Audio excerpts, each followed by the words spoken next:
What is up, everybody? This is Hater Radio. My name is Chris McLean. I'm here with my co-host Ian Gibson. We are on Instagram. Oh God, hold on. I'm gonna mute something.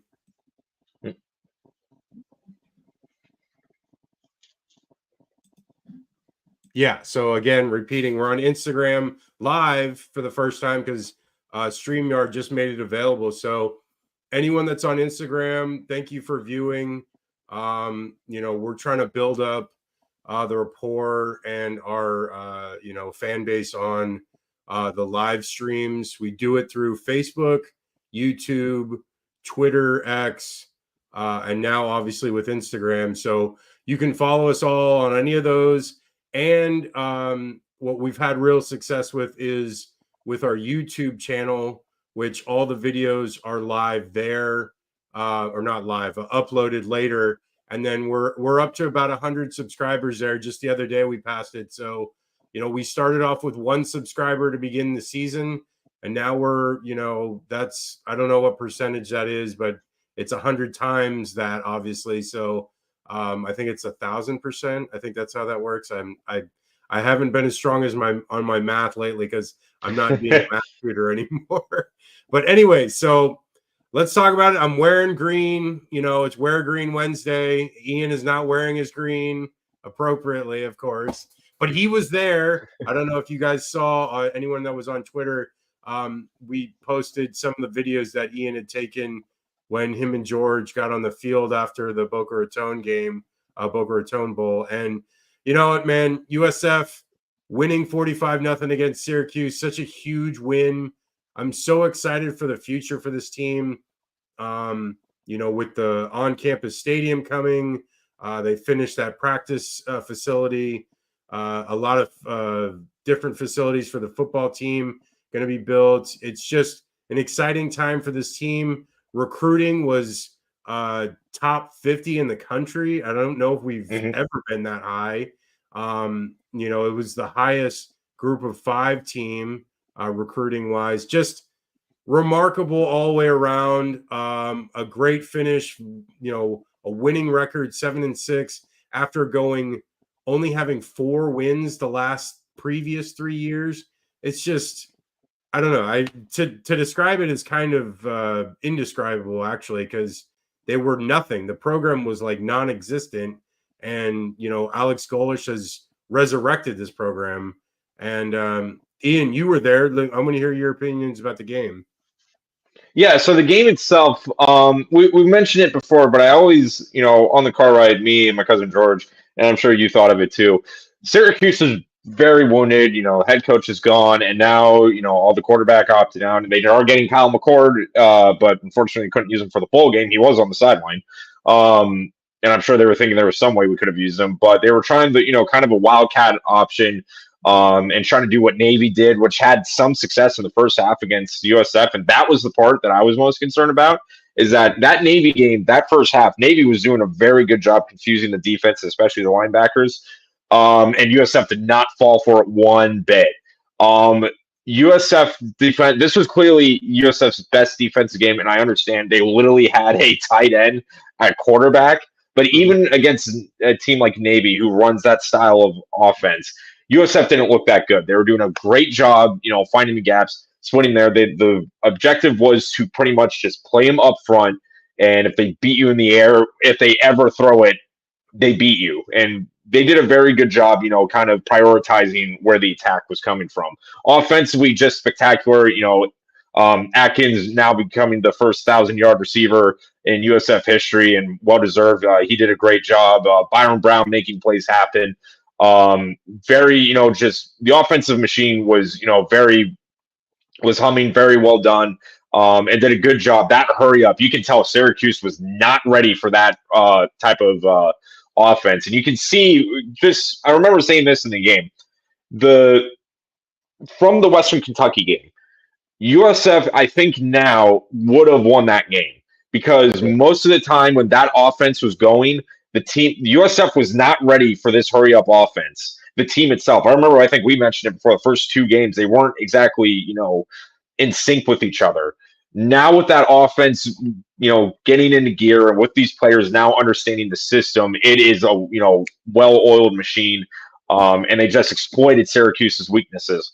Overall, fantastic, win for USF. Their first bowl win since the Birmingham Bowl in 2017.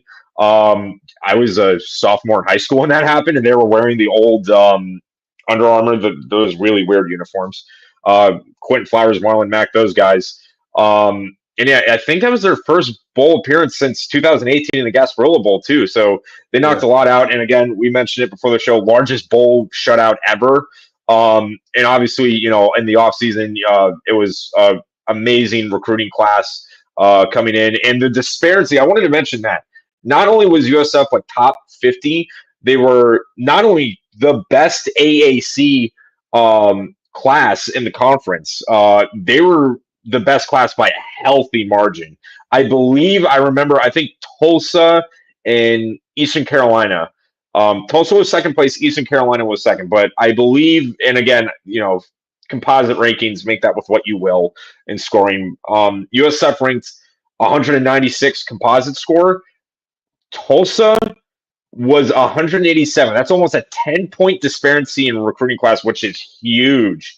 I mean, in the SEC, Bama and Georgia, it's only like 2 or 3. So when you have that much of a gap, it shows you're outworking everybody. The future looks bright for USF. Overall, fantastic way to end the season and go into next season. Yeah, and it's it's a credit to Alex Golesh 100%. Like, because Jeff Scott really failed us as a program and as a university, and I'm not trying to downplay him. It just for whatever reason it didn't work out. And you know what? Alex Golesh took advantage of it. And he saw from a distance how good this program could be. He said it when he first got there, the recruiting area, the weather's nice year round. There's a ton of stuff to do in the Tampa Bay area. There's a lot of pluses for the school, and I don't know how long he'll stay. I mean, there's a chance that if he does really well next year, he could be gone. But with what they have going forward, even if he does leave, it still would set up the school for several years. Especially if they hire another decent coach, that they can keep things going. But I honestly, the way that he talks about USF, and I know obviously people can say a lot and whatever, and it just, you can take it for whatever it is, but I still believe him. I feel like he wants to make this work. And, a lot of people that come to the Tampa Bay area and play for the teams in the area, they usually end up staying after they retire. And there's a reason, because it's a really nice place to live, and it's a really great place to raise a family. And he's got young kids, and it's maybe he wants to stay around. Who knows? But let's get into the CFP stuff, because that's what this show is mainly about. I know I could talk about the UCLA bowl game, but sorry, Richard, I don't know if you're seeing this, but I'm not really big into the bowl games. I just did it for USF because it was a big win and something they hadn't had in a long time. UCLA won their bowl game as well, beat Boise State. I'm just not going to really go big into it because it really wasn't that great of a game anyway. So it's whatever. I'm just not into bowl games. I'm really not. I'm only into the playoff games. Okay. So let's talk about the playoff games. The first one I want to talk about is I want to mention this one first because I don't feel that there is a lot of competition in the second one we'll talk about. The first one we're going to talk about is Texas-Washington. So I feel like this game is, of the two, the more competitive game. I feel like there is a lot of intrigue in this game. Both of these offenses are very strong. They put up a lot of points. Defensively, Texas has a much stronger defense than Washington. Stat-wise, I mean, I went through them all. today. I really did like quite a deep dive on both of these teams stat wise. You know, for Texas defense, one of the things that stands out to me is scoring defense. They only allow 17.5 points a game. They're really good on third downs. They only allow 26.5 percentage conversions on third downs. Tackle for loss, they have 82 total for the season. So it's like 6.3 per game. Their rush defense is the third best in the country. They only allow 80.8 yards per game. Largely, that I think has to do with the fact that a bunch of the teams that they've played are usually behind in the games that they play, so they have to pass. So they usually like get out of the run game and exclusively go to the pass, and that affects their pass defense, which their pass defense is 93rd. So that kind of explains itself there. They allow 240.8 yards per game. It's 11.2 yards per completion there for that. Some of the stars for Texas's defense is Jalen Ford, linebacker. He has 91 tackles, 10.5 tackles for loss. Anthony Hill, another linebacker, 63 tackles, 7.5 tackles for loss, 5.0 sacks. One of their edges is really good. Ethan Burke, 8.5 tackles for loss, 5.5 sacks. Byron Murphy, D lineman, 8 tackles for loss, 5 sacks. 2 DBs, their best graded DBs they have, Jaron Thompson and Malik Muhammad. I like their defense a lot. I think in this game, the matchup between the defense of Texas and Washington's offense is going to be the story of the game, because I feel like Texas is going to be able to score a lot on Washington, and the deciding factor will be if Washington can actually score on Texas's defense. Lately, they haven't. A lot of people haven't been able to. Texas Tech got smoked by Texas. Oklahoma State got handled pretty well. So they're rolling right now. Quinn Ewers was hurt in the latter part of the season and was out a few games. So the offense kind of took a step back, but then he came back, struggled a little bit in that first game, and then the next 2 games he just rolled. So I honestly feel this game is going to be close. But again, like I said, the focus is going to be on, can Washington keep pace with Texas? I don't think they'll be able to. I think that Texas is going to win by 10 points. I'm going to go with Texas winning 37 to 27. Let me hear your thoughts, Ian. Yeah, no, you hit all the pretty much homework I did too on this one, but I think it did come down to just the style of play of these 2 teams. Washington needs to make this game a shootout, because if it's a defensive battle, we have seen Washington this year before. Defensively, they are not up to par with Texas right now. Texas, I believe they are top. They're in the upper half of it, not elite top 10, but they're good enough to snuff out. I mean, if they're good enough to beat Bama and then Oklahoma State and these teams and really hold them, they can do that. For Washington, a lot of it is the reliance on Penix Jr. As great as Penix is, he is the engine to that offense, and we have seen before when Penix is not having a good game.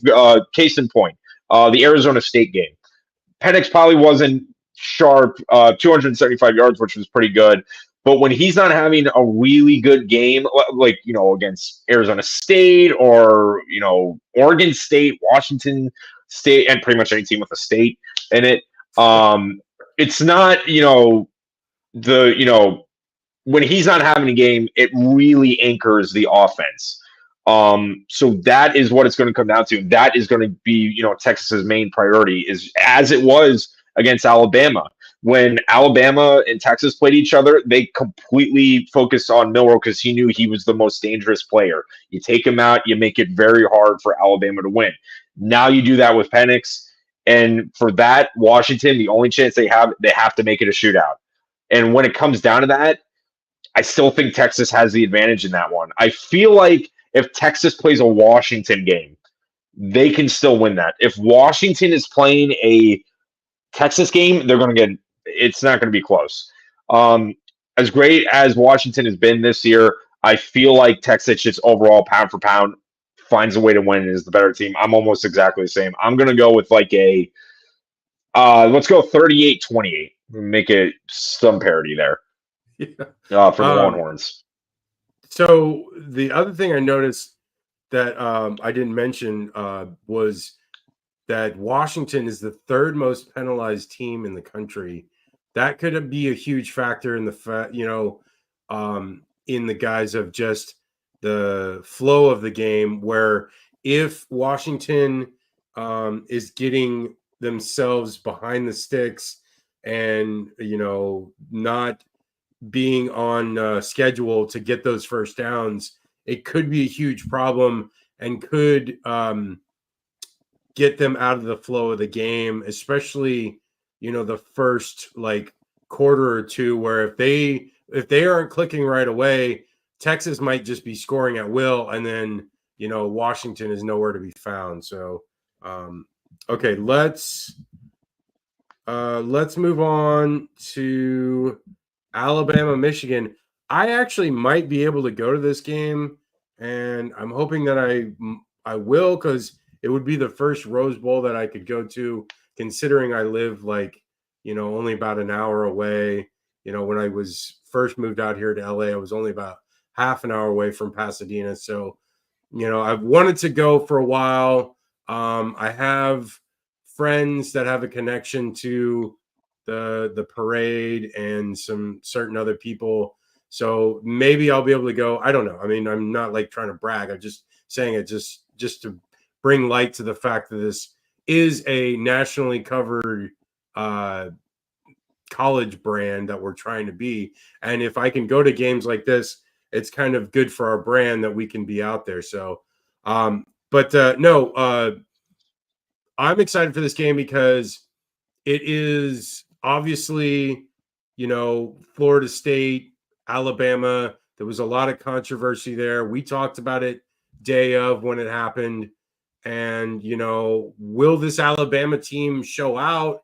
Because, they got lucky to be there, like they potentially, most people feel, I don't know. It's kind of split. I haven't really seen one way or the other. There's a lot of Florida State fans obviously felt like they deserved it. And there was a good amount of people that were not Florida State fans that felt they deserved it as well. So there was a ton of controversy. Florida State is suing allegedly, even though I haven't seen anywhere where there's any kind of traction with that. I know they had the other lawsuit regarding them suing the grant of rights stuff with the ACC so they can get out of the conference, but I haven't seen anything regarding the CFP litigation, because Rick Scott and the AG for Florida were all up in arms and saying they were going to sue, but I haven't seen anything for a complaint.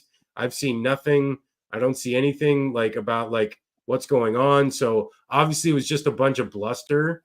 But let's get out of that, because that's old news, because now we're going to talk about the actual game. So this Alabama-Michigan game, the reason why I do like it as well, besides just the fact that see if Alabama can prove that they're there, this is actually a very interesting game because it's two opposing types of offensive philosophies here. One with Michigan being the very old school, Big Ten, 3 yards in a cloud of dust, run the ball 40, 50 times a game, compared to this Alabama offense, which with Milroe, it is very unique because Milroe is extremely athletic, probably one of the most athletic quarterbacks in the entire country. I think speed-wise, he's probably one of the fastest. I don't know for sure, but like watching him play, he is a freak of nature when it comes to speed.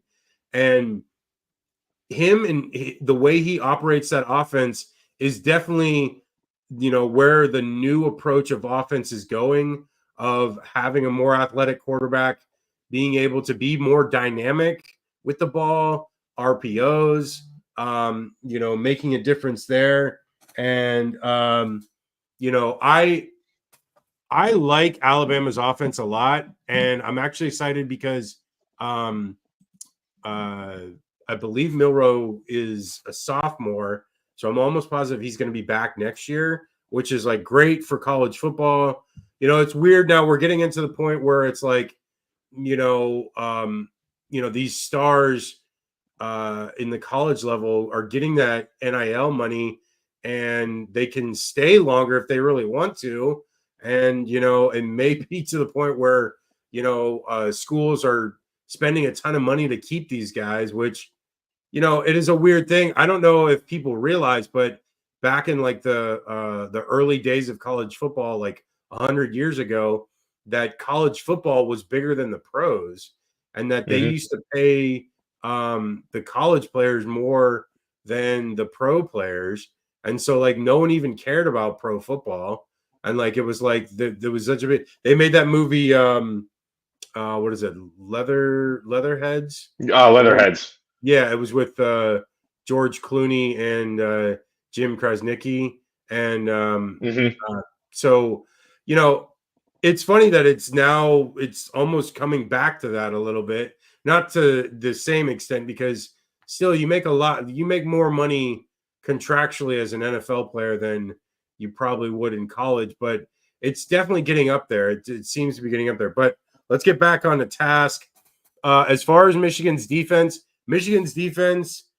is kind of bloated or slanted because of the lack of offensive output from the teams that they play. They are the second best defense overall. They only allow 239.7 yards per game, 4.28 per play. Only have allowed 14 TDs all year, which is not very many. Third downs, they only allow 30.8 completion third down conversions. They've only allowed 165 first downs all year. That's second in the nation.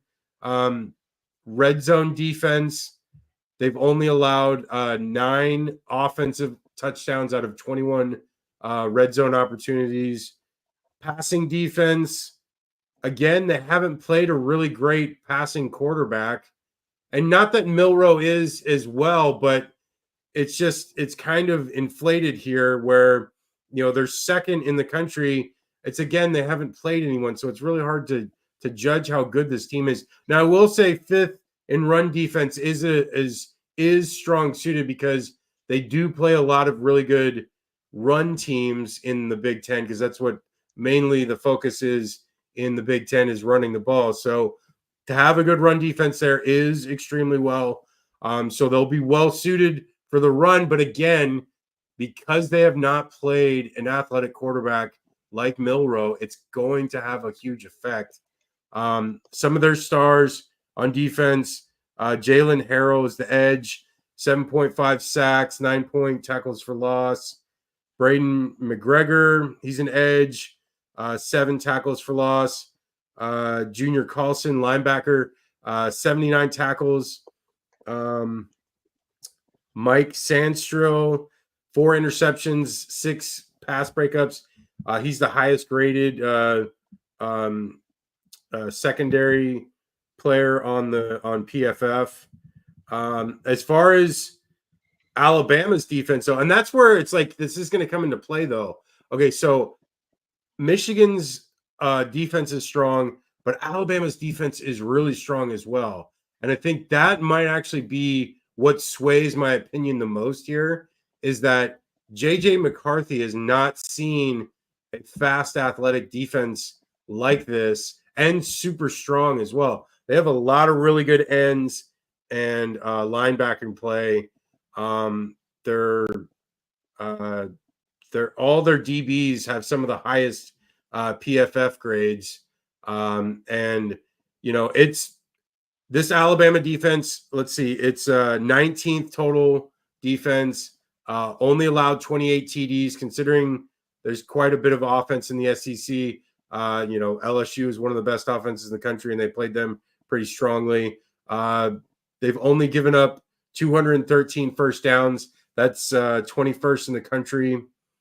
Passing defense, they've only allowed 188.8 yards per game, 12 interceptions total.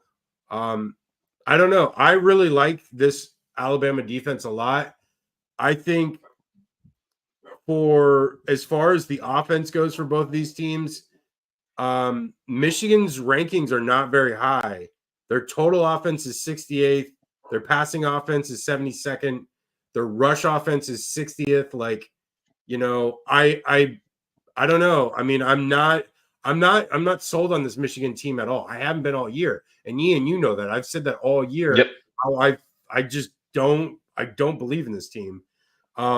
Alabama is not ranked that high as well on offense. But again, you look and see what their results are.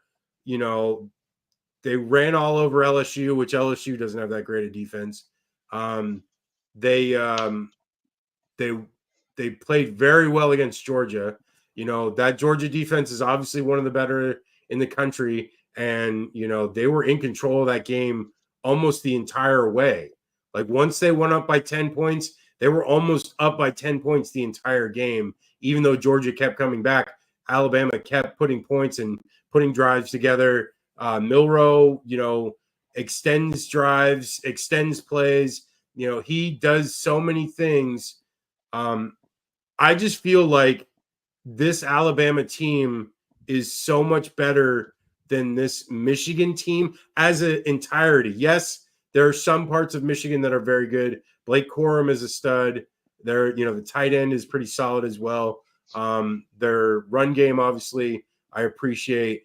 But once this game gets into a 10 to 14 point game and Michigan has to throw the ball to be able to come back, I don't think so, man. I have no faith in McCarthy being able to put anything together, considering how good Alabama's pass defense is. And that's going to be the difference in this game, I believe. That's just where I'm at. Where are you at, Ian? So obviously you brought up the statistics, and obviously I did the homework on that, but you also know I do the history. And for a while, I've always said, for at least for Michigan, they have really struggled against SEC teams, especially with SEC opponents. The only team they have had success in, fortunately for us, is Florida. So discounting Florida, who is technically their most recent SEC victory in 2017 in the Kickoff Bowl, the last time Michigan beat an SEC team that was not named Florida Gators was the Vanderbilt Commodores in 2006. Since then, wow. Alabama, Auburn, South Carolina twice, and Georgia have all beaten them. And the last time Michigan played or beat Alabama was in the Orange Bowl in 2000, Tom Brady's swan song in Michigan. Yep. Yeah. And they have played them 5 times, about to be 6, and have won that one time. So history is not looking good for the Wolverines.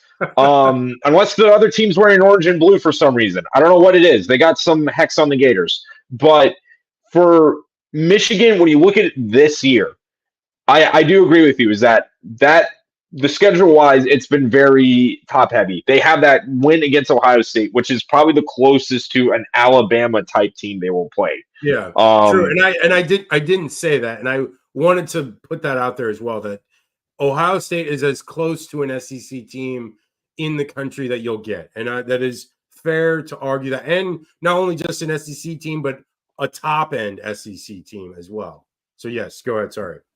Yeah, no, you're totally right. But with the way Michigan plays, and especially many Big Ten teams play, it's very, I wouldn't say like super old school, but it's very like fundamental. Ground and pound, play action pass. You win on more, chest movement than you do athleticism and skill play. Completely the opposite in the SEC, and especially for Alabama. It is all about athleticism, skill, and speed, which Michigan has struggled mightily against, with the exception they've getting the hand on it with Ohio State, and that is the one key to this is that we have seen Michigan progress with these teams that are more skilled and athletic based, especially on the offensive side. But there's a big difference between winning in the Big Ten and winning in the SEC. I'm sorry to tell that to everybody, but so when it comes down to it, is I feel like with this one, obviously, again, what we mentioned with Texas and Washington, Milroe is that the biggest key to the offense, and with that defense, I do actually believe the defense is going to make Milroe uncomfortable. But that is what it's going to come down to is how well Michigan's defense can keep Alabama off the board. Because as good as Alabama is on offense, and Michigan has been on offense as well with Corum, I don't see them having as much success in that department against that Alabama defense.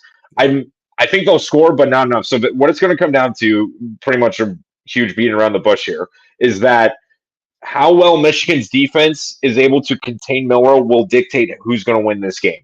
Because if Milroe is able to have as much time in the pocket and can find his wide receivers, Ali, what Auburn did on that 4th and forever play, Alabama's going to, win this one easy.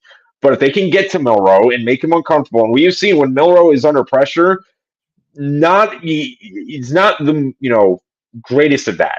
So for that, Michigan has to take advantage of every opportunity they can. And when I mean every opportunity, not just turnovers. If Alabama doesn't score or they're in good field position, you have to jump on it because Bama has no problem giving it the other way. So I think with this one, Michigan's going to get to Milroe, but even with that, I don't see Michigan's offense having enough firepower to keep up when the defense can't make a stop at every drive. That's what you're asking in this one. You're asking Michigan to be perfect in an imperfect game.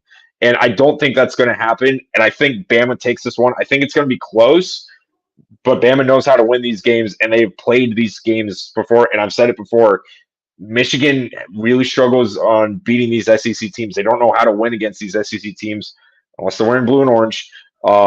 So with this one, I think Bama wins this one. I'm going to go with a 31-27 win for the Tide. I don't think this game's going to be close. I really think that Alabama's going to get ahead early, and Michigan's going to be chasing the whole game. And if that's the case, then, Milroe is going to be running wild. They're not going to be able to stop him. And then McCarthy is going to be forced to make plays, which he's not comfortable doing. And if that's the case, then I feel like Alabama's going to win, at least be up by 14 by the 4th quarter and may put the nail in the coffin, midway to late in the 4th, go up by 20, 21. So I'm going to say Alabama wins 42 to 21. But that's it. That's our predictions. Look forward to these games. They're on Monday afternoon into the evening. We will have a show hopefully Tuesday wrapping up those games and then previewing the championship game, which would be the following Monday. So that'll be that show and then one other show. So there's 2 shows left, and then that's the end of the year, and then we won't be doing anything until August. So it's going to be a much needed break. I'm going to be glad to get away from it. I do love this, but sometimes it's it's a little much. I'm not going to lie. But Ian, thank you for being on. What are your socials before we go? Yes, Instagram, YouTube, and Twitter, all at GGatorG. Okay, that's where you can follow Ian. You can follow us at hater_radio for Twitter, X, for Instagram, Threads, and TikTok. For YouTube, it is at Hater Radio. For Facebook, it is Hater Radio CFB. haterradio1@gmail.com is our email. Please follow us, subscribe, all that. It helps us out so much.